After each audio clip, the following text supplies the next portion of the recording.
The story begins with an 18-year-old boy named Mark.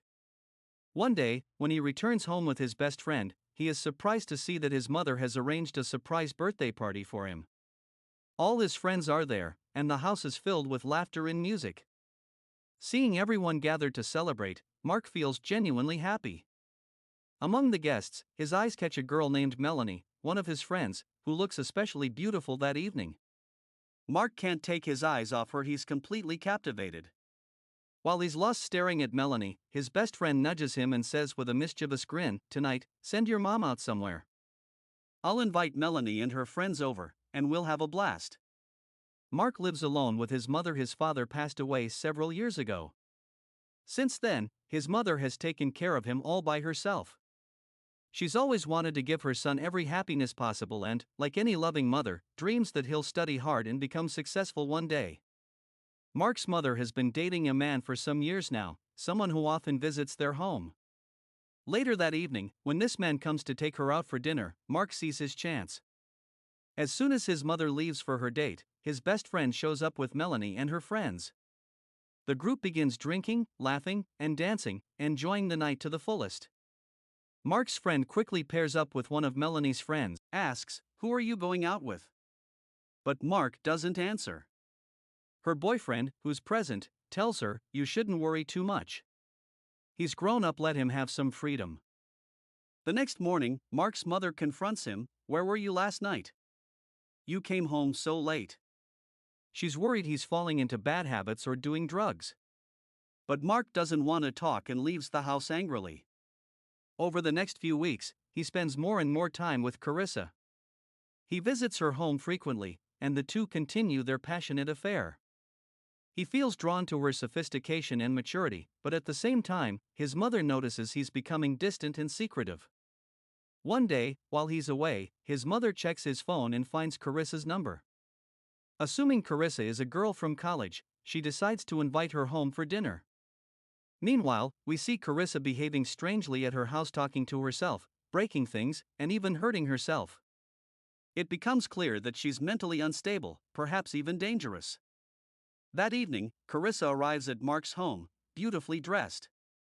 Mark is shocked to see her there, while his mother is even more surprised. She hadn't expected the woman her son was dating to be nearly her own age.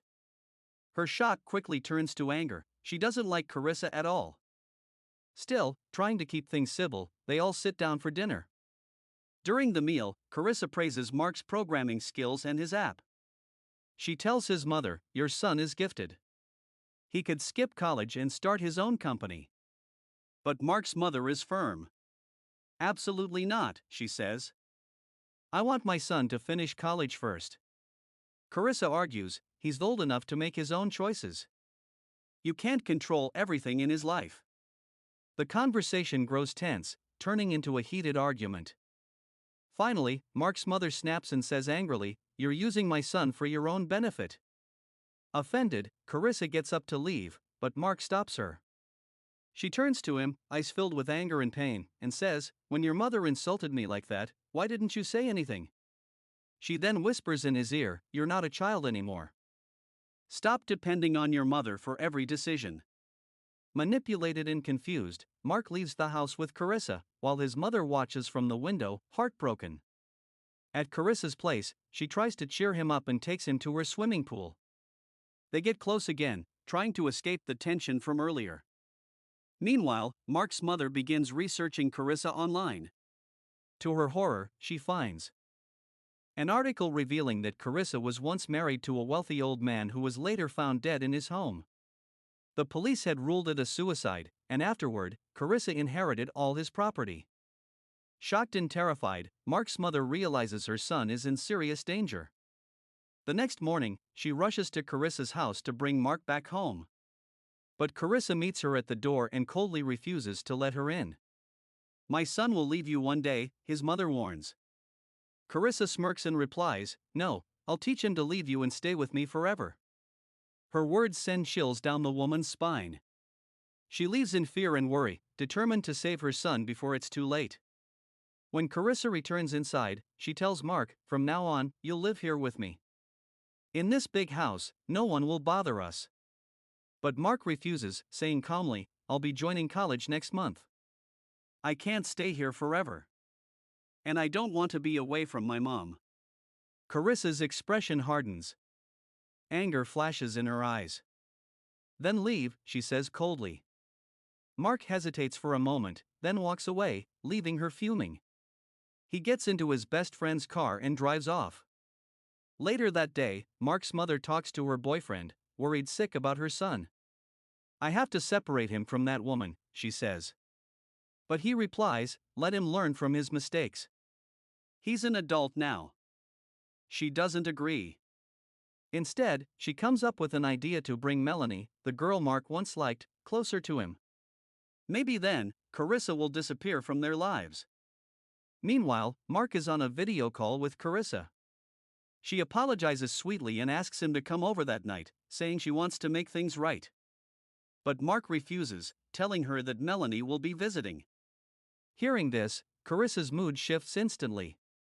Her eyes fill with fury, but she hides it behind a fake smile. That evening, Melanie arrives at Mark's house, and his mother is delighted to see her. The two young ones spend time together, laughing and chatting over lunch. Before leaving, his mother gives Mark some money and says, go out, have fun.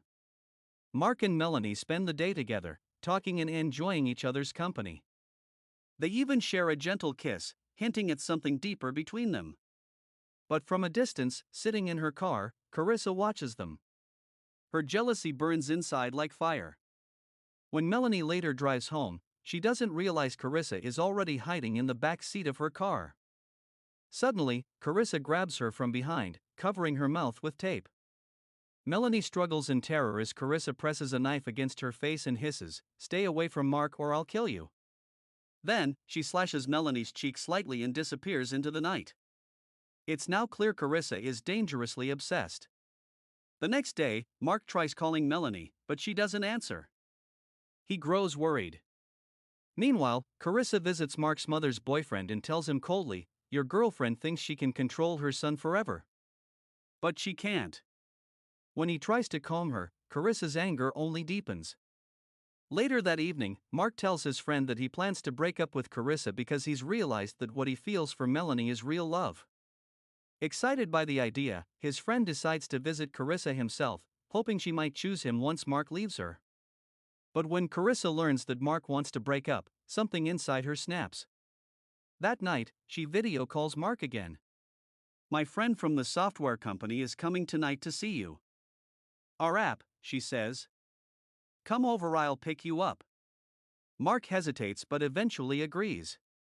When he arrives, he meets her friend, who looks at the app and says, there are already similar products on the market, but you're talented.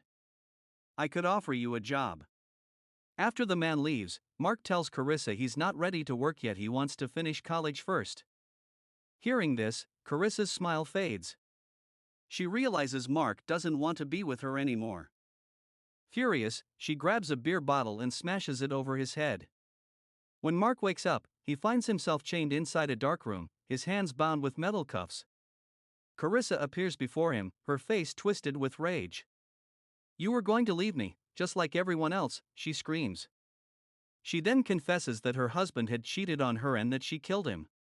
Terrified, Mark begs her to let him go, but she only laughs and cuts his skin with a knife, watching him scream in pain. Morning comes, and Mark's mother grows frantic when her son doesn't return home. She calls his phone again and again, but there's no response. Desperate, she drives to Carissa's house. When she arrives, Carissa greets her with a chilling smile. You want to see your son? She asks. Then put these handcuffs on. With no other choice, Mark's mother does as she's told. Carissa then takes her into a locked room where Mark lies unconscious and bleeding. Seeing her son like that, the mother breaks down crying. Carissa picks up a gun and says coldly, you ruined my relationship with Mark. Now you must shoot yourself, or I'll kill your son. She leaves the gun behind and steps out of the room. Moments later, a gunshot echoes through the house.